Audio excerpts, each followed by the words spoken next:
To start the mapping process, press the emergency button and place the robot on the charging station to locate its origin point. Then, release the emergency button.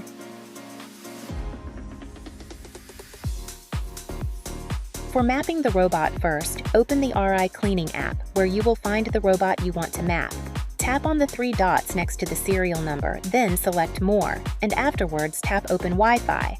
The next step is to connect to the robot's network, QI, serial number.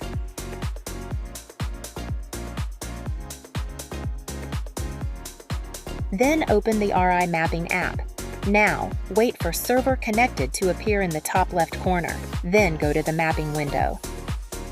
From here, we can adjust the robot's forward speed and rotation speed. It's preferable to keep these slower for accurate zone scanning.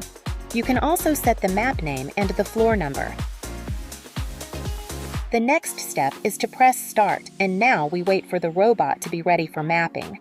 Once Mapping Now appears, we can move the robot to allow it to scan the desired area. Finally, press Stop Save, and the map is now saved.